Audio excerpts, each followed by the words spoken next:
Hello everybody, welcome back. I missed you guys. Internet service provider problems suck, but we're back up and going. So, you guessed it, another Big B booster box opening. I wanted to get this up earlier, but that's the way it goes. So, Ravnica Allegiance. Let's get this started. We'll use a tool today. Why? Because it was handy. No pun intended. Don't know how to use it? Okay, you can take that out like that. Oh, it's zooming on this face. So we're going to go... your face! Your face! Your face! Sorry, I've already had my coffee today.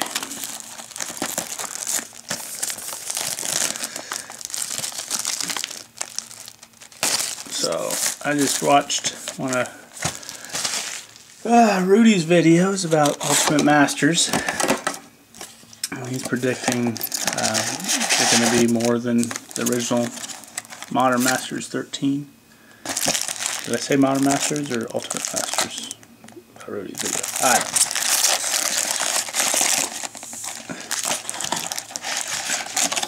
So all I've done is one draft out of one box. I haven't opened any packs yet, so I'm excited to see what kind of loot I can get. Can use some of them lands for sure. Excuse me. So what do you guys think of Ultimate Masters? I know I invested in 5 cases because I just had it after I saw what was coming out in them and toppers. I knew it was going to be destined for success. So, I'll try to let all my friends know that they should invest in it if they got the cash. We got Thought Collapse. I apologize, my lighting's a little jank. I removed my ceiling fan and the light I got was not, the light fixture when installed was not working, so consign it to the pit. So I have no above lighting really, so that is in the project list. But what is more important is getting this box out to you guys. So there's first uncommon, Guardian, Ascendant, Gilbage, and no rare for the first rare, or first rare slot. Just set the tokens out of the picture here. Let's use this space wisely. So not a good way to start the box, but hey, if we're going to Host Town, maybe it's double the reverse psychology. We're going to go to Host Town. I'm going to skip all these commons. Frilled Mystic, Minister of Obligation, or of Enforcer, Font of Agonies, with a Guild Gate and a zombie token.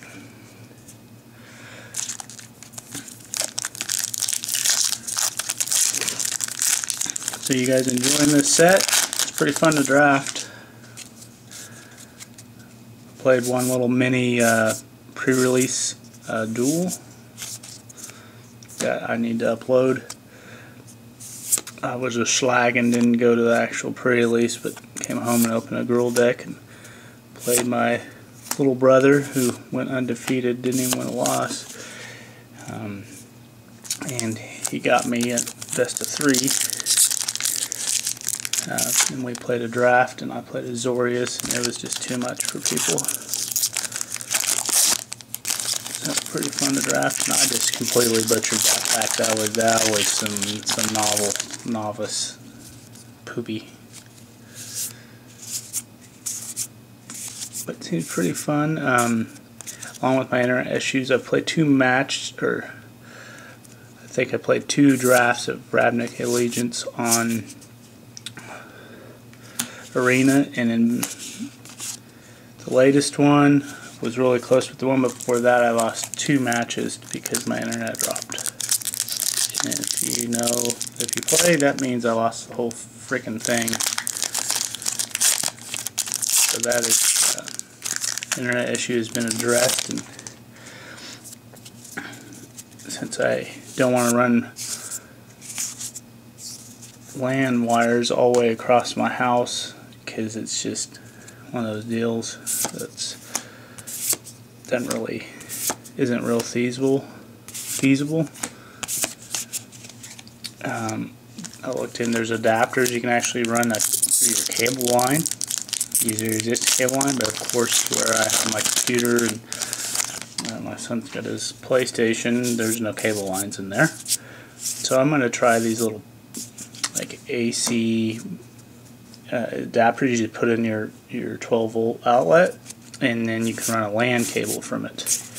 It's supposed to really help with the PlayStation and some connectivity. You're supposed to get better speeds and better connection.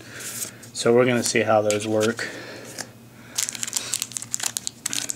Bought off Amazon, so if they don't work, I can always send them back, get my money. That's what's nice about this. A lot of these new companies, online companies, not new companies, new way to shop, I should say. Because if I'm mortified, I can get my money back.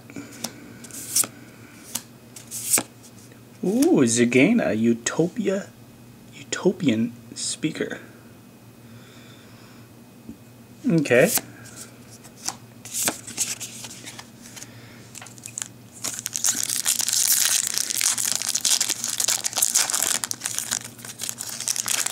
Yeah, I was looking at having to buy about 200 feet of LAN cables and having to run a router from my modem like halfway, and for a couple dollars more I could just it was a 2-pack.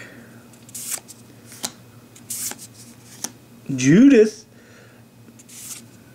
should queue up some APC.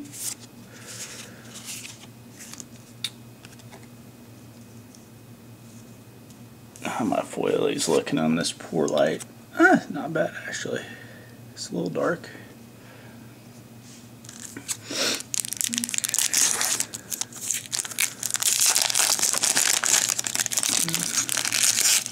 But yeah, 2-pack of those. I think it was TP-Link. Little adapters was like 37 bucks at Best Buy. They were $2 off. And then I have a Best Buy card that I had $20 in certificates on.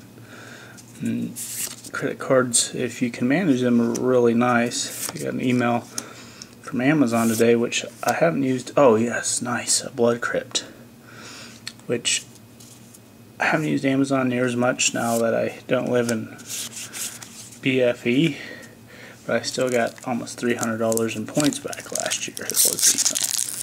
That was just that. We got a Saver credit card that you spend $3,000 within the first 90 days on it, you get $500 cash back. You also get 4% back on dining and entertainment, so that's pretty fatty. And we needed to recarpet our house, so I used that card. So that's been pretty nice. So credit cards are a great thing for credit, but if you can't budget and you're not good at making payments on them, or willpower, they're not. Awaken the erstwhile. Okay. So far, kind of uninspired magic. And not all the pull tabs are where they should be. That's what you call them, pull tabs. It's kind of like playing lottery, pull tab tickets, right? There's Rudy's little obsessed card that he's got to do this with all the time. Rudy's face. That's what my face I look like. Drill bit. Ooh, the Battle Fiend, or the Benthin. So let's see here. Oh, why'd you do that? So, let's see here. I thought this thing was worth a little bit more. Oh, it's all the way down here. 225. Well, not a good mythic to start out with, to say the least. But good and limited, I think. Oh, we got the 10th Street Dodger as well.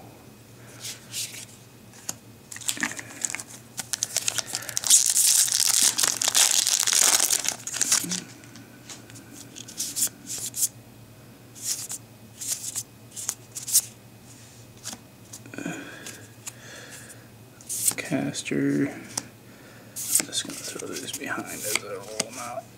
Oh, the Mythic by Master.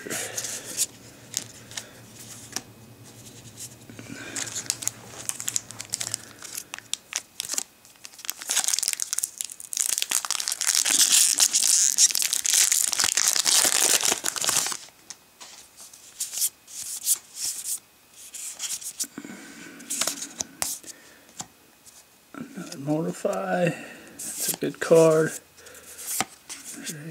Watchdog, Tessa.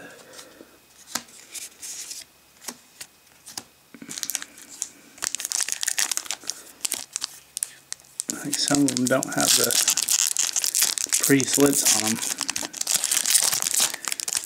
Then I gotta open this like a schlag.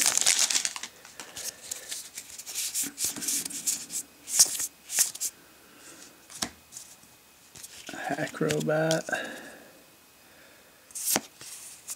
Biogenic Upgrade, Gatebreaker Ram, nice, Breeding Pool, very nice.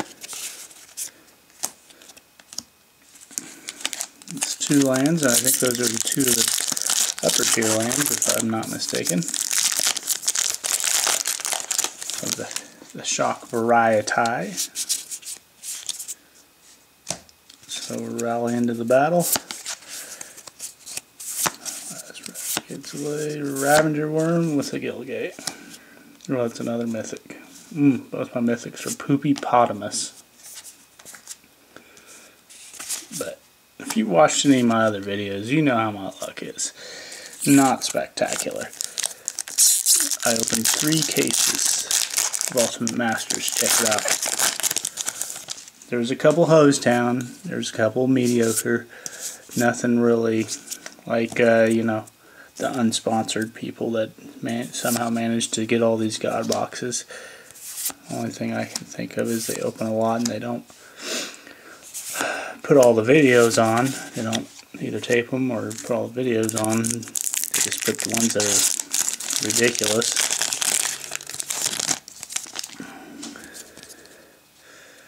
But maybe it is just karma and I don't have good magic karma. So yeah, I've had thousands of dollars stolen from me before. And then another thing I was going to talk about, Sphincter of Foreskin is my foil rare. Good and limited, but my Sphincter and my Foreskin don't need to be shiny. But one thing I was going to talk about is another thing that happened to is like my box with all my good cards in it when I was young, 20. When I was staying, we had 2 roommates, and I was the one down in the basement, and I woke up one morning and I heard water, you know, running, dripping. And of course, you know, there was like the drain pipe from the bathtub. Well, it backed up and it was leaking out on top of my box of all my good stuff. So I don't know how much money we lost in that. I don't know how many cards. I can't even remember because, you know, that was 16 years ago now. But needless to say, if you've ever had your box get wet before and your cards get soaked, there might as well just be trash. It was terrible. I mean, I heard you could freeze them and blah blah blah, but you just pull them apart and they just fall apart. It's terrible. So, moral of the story, and obviously is do not have your cards anywhere where if there's a leak in your house, they're underneath one of those pipes or underneath where the bathtub overflows in the basement, or just, you gotta be real careful with that. Now that's not as bad a story as my local gaming store owner. He's collected baseball cards, and he had, you know, Babe Ruths and Joe DiMaggio, just really high-end cards in his basement in his house, and his basement flooded. And if you've ever had to deal with flooding, your insurance company don't pick that stuff up unless you have a flood policy. And even if you do, you better have some appraisals on those cards, and you have to have them scheduled. And I don't know how that works with the flood policy, but needless to say, he took a lot bigger hit than I did, without a doubt.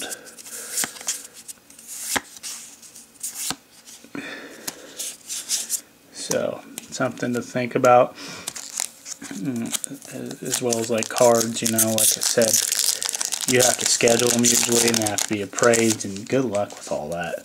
Otherwise, you got a certain amount of personal property covered on your homeowners and or renters policy.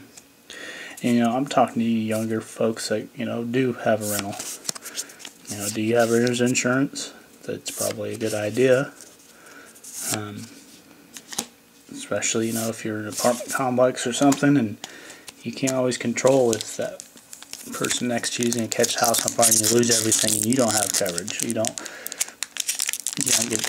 You lose all your stuff. Now, this is not necessarily for Magic purposes, because that's really secondary. It's to replace all your clothes or game systems, you know, all your personal property. There's a Kaya. She says, "You want a dingo?" And a catacomb crocodile.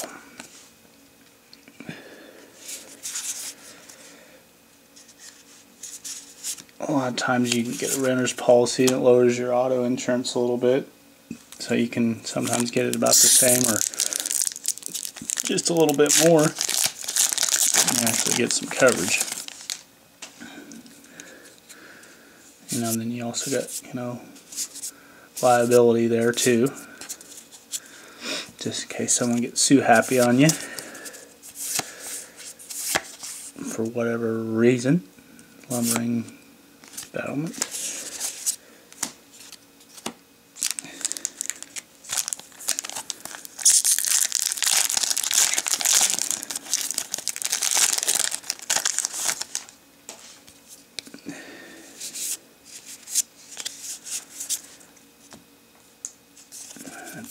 I'll tell you the single biggest mistake when it comes to insurance, I used to be an agent, is assuming everything is covered. Because let me tell you, it's like going to Vegas and trying to, and expecting to win. Those businesses do not, you know, they're in for profit. They're not there to be the good guys generally. So there's loopholes, there's, you know, in the underwriting of the policies, you have to know what's covered. You just can't expect it. That's what they mean, like they talk about gaps in insurance, you know.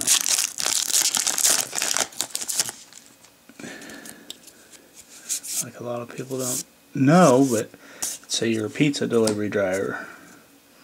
Well, if your insurance company don't know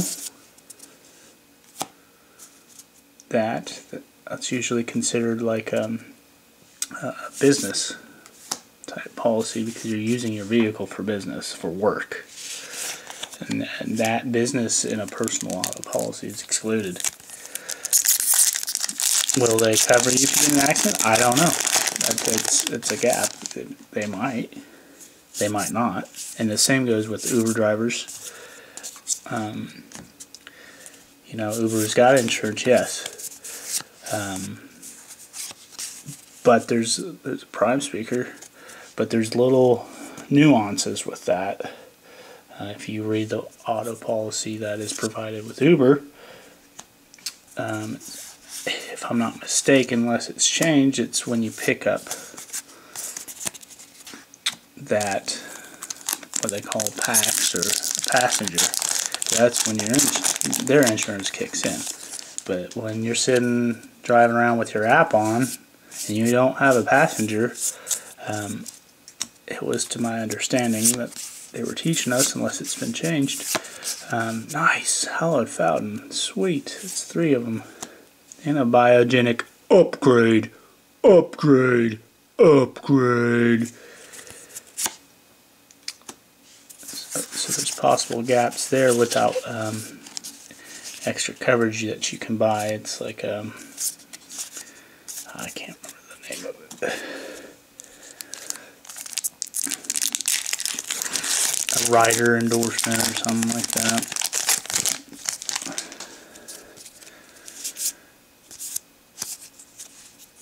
But it kind of goes to my thing of, you know, a lot of everything is built. I thought that was the good one.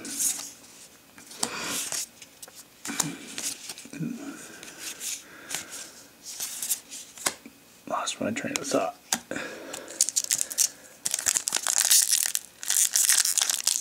A lot of these insurance companies target like people that just want to call and, you know, I want a quote and I want it cheap and I want it now and I just want insurance, I'm covered.